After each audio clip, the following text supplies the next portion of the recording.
Okay, thank you, Courtney. Welcome everybody on this webinar on carton ganging with Esko and Tilia Labs. My name is Ken Polspoel. I'm a Global Solution Manager at Esko. And Esko, operating on a global scale, is the market leader of integrated software and hardware solutions that digitize, automate, and connect packaging production processes. Today's webinar will show the value of our partner integration with Phoenix from Tilia Labs.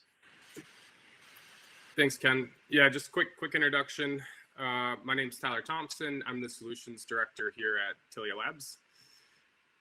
My background, I started in the industry in school. Actually, I went to Clemson and studied packaging and printing, and then worked at Esko from 2012 to 2018.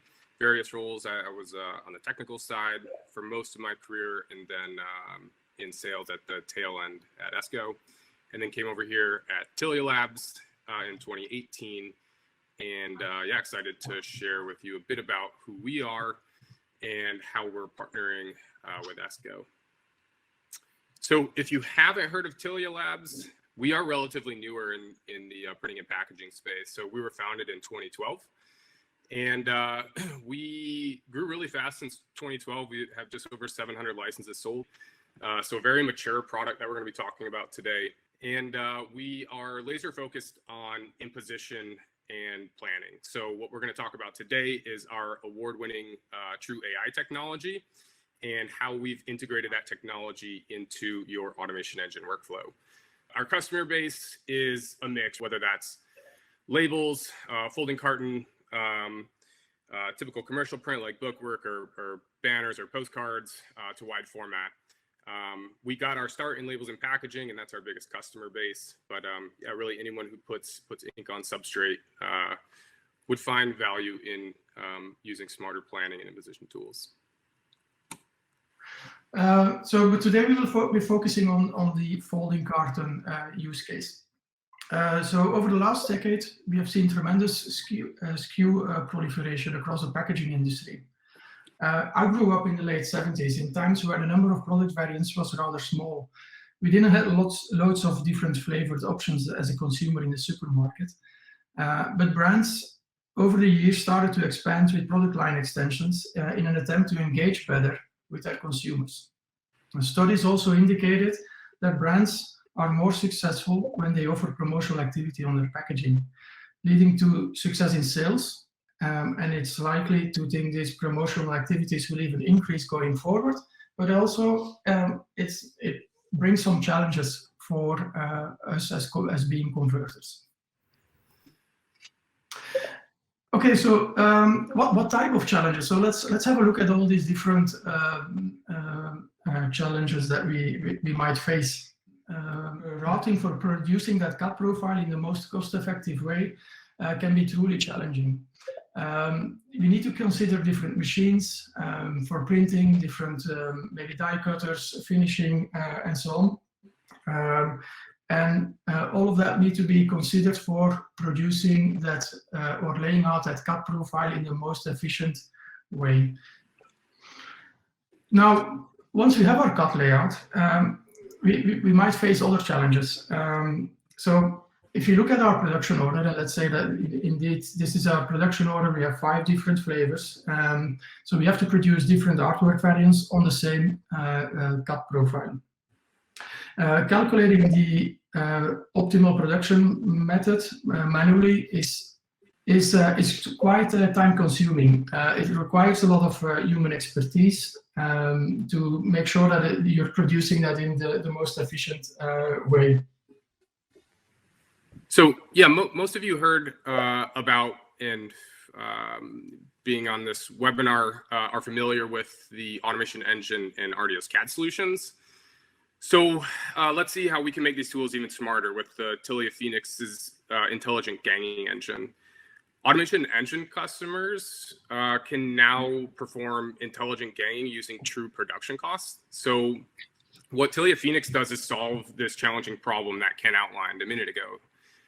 What is really the most cost-effective way of ganging orders for production? And really the only way you're going to solve that problem is by understanding and modeling the production costs. So your press costs, the hourly rate of your press, your stock costs, whether it's cut sheets or rolls, the finishing costs, how much does it cost to set up my die cutter, how much does it cost to make a die.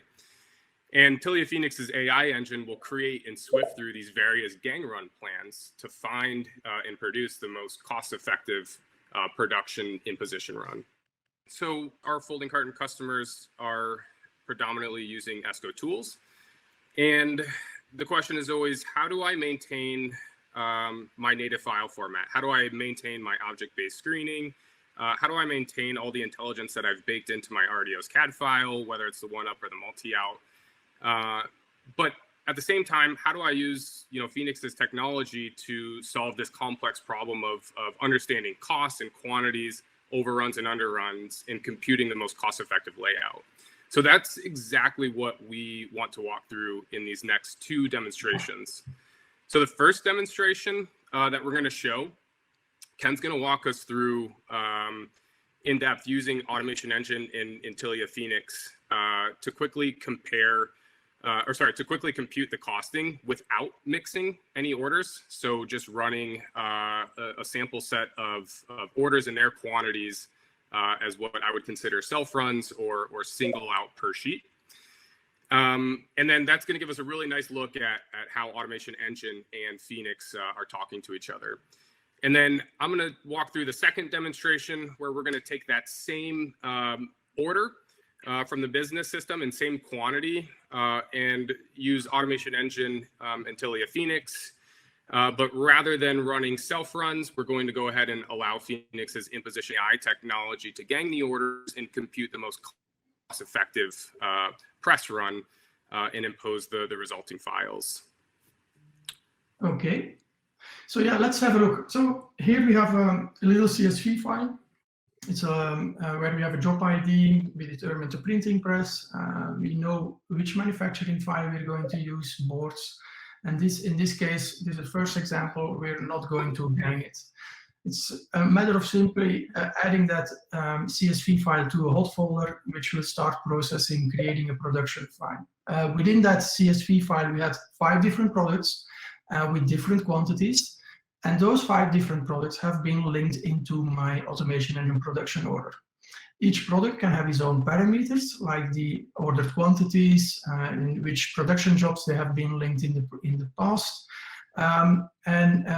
We start interacting with Phoenix. And in here, for instance, what Phoenix gives us back is actually a nice report where you see the total run length. You see things like the average waste, you see the layout, per layout, which files are on there, how many sheets you're going to print, what is the production time, under or overs that you have, and so on. So you have a detailed report about the total cost of your production. And in this case, we generated indeed 5 different sheet layouts and 1 product for each sheet. We were placing marks, printing marks, or station numbers in an automated way.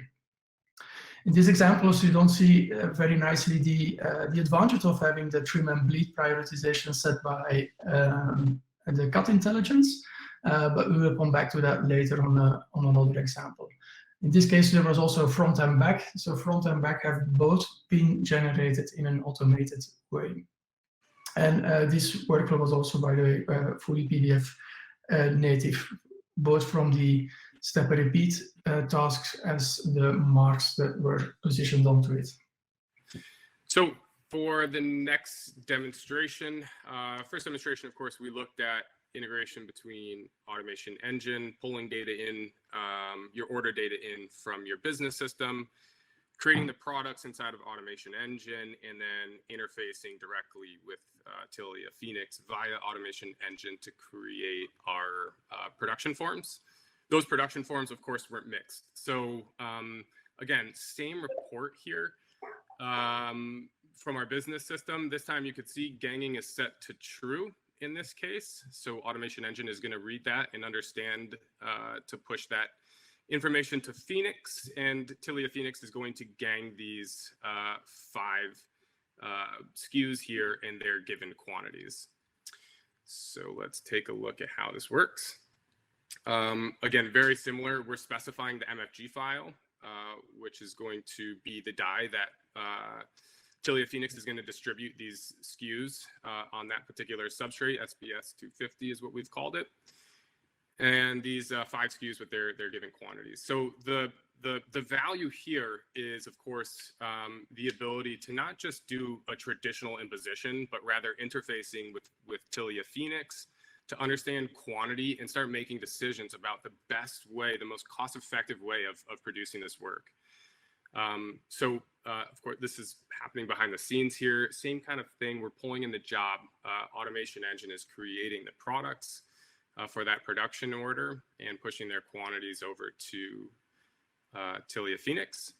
Phoenix then is going to generate this nice report like you just saw. However, you're going to see one big difference here, and that is, I'll pause it for a second, and that is that we've significantly reduced the number of press runs, right? So those layouts, what you saw in Ken's first demonstration, where we were running single out per press run or self runs, we had 5 layouts. Now Phoenix has computed the most optimal way of running this job is to rather combo these onto 2 production layouts. And then Phoenix, based on the order quantity, is giving us a breakdown per press run here. So each press run is auto-computed with the run length, so 2,500 impressions on layout number 1. We're getting the total cost. We're getting an overrun or amount of waste, as well as a time on press. And then layout number 2 is going to be 5,000 impressions. We're getting a total cost and a total time on press. And then same thing here. So then Phoenix, once it's computed, generates this nice report, and you can see a breakdown of each production layout, as well as from that CSV file, a breakdown of each order that was submitted by the CSV file by the business system. And each item you can see has an associated layout that it's on. So these 2 SKUs, for example, are on the first press run, layout number 1. This information gets sent back into Automation Engine. So what Tilia Phoenix is computing gets pushed back as a JDF file, a set of instructions to Automation Engine. Automation Engine, of course, is using the native Automation Engine or Esko PDF. So that's persisting all of your object-based screening, as well as leveraging all the intelligence from RDO's CAD with, you can see intelligent bleed overlaps on these flaps right here that was pre-baked into the RDO's CAD file.